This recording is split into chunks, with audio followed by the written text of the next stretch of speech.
на 777 пригоди всім. Українські хакери, які можуть бути пов'язані з кіберфахівцями Служби безпеки України, завдали нового удару по російських загарбниках. Так, фахівці знищили дата-центр, яким користувався російський ВПК «Нафтогаз» та «Телеком». Про це 24-му каналу повідомили джерела в українських спецслужбах. Наслідки для російських загарбників від дій кіберфахівців були відчутними.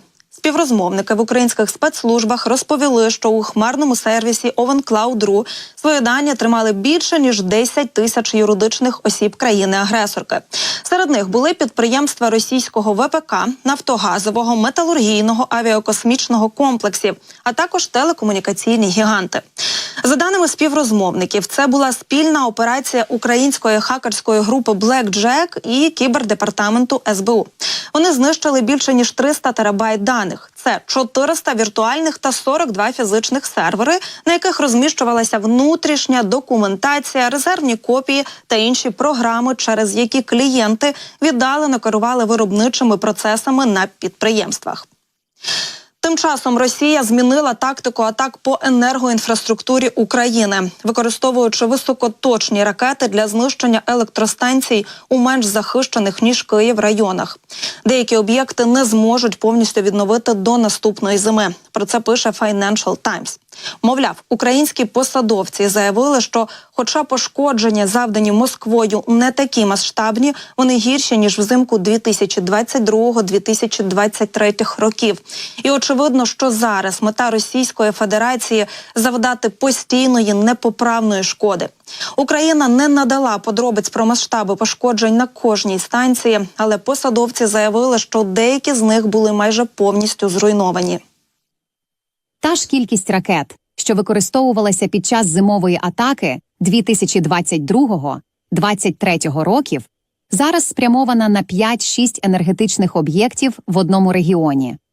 Росіяни намагаються відключити від електропостачання великі промислові регіони та міста.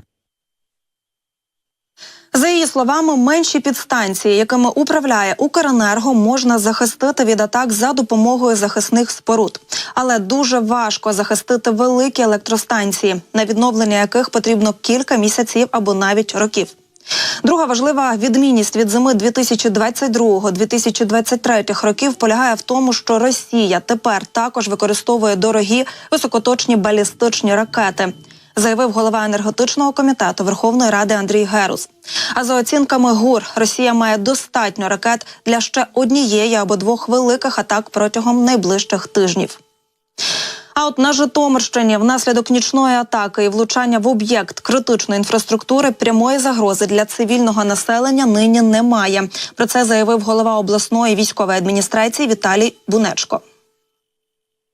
О 2:35 було атаковано об'єкт інфраструктури. Немає постраждалих, зараз прямої загрози немає. Працює оперативно-слідча група для встановлення фіксації злочинів РФ проти мирної інфраструктури нашої держави. І за його словами, на місці вже все локалізовано. За попередньою інформацією, жертв та постраждалих внаслідок ворожого удару немає. Нагадаю, російські війська в ніч на 8 квітня атакували ударними дронами об'єкт критичної інфраструктури на Житомирщині. Силами і засобами протиповітряної оборони області вдалося збити частину шахедів. Тим часом міська рада Звягеля повідомила, що був атакований об'єкт інфраструктури цієї громади і існує загроза забруднення повітря. Втім, рішення міської ради Звягеля щодо дистанційного навчання школярів і рекомендації не виходити на вулицю Бунечко назвав превентивним заходом.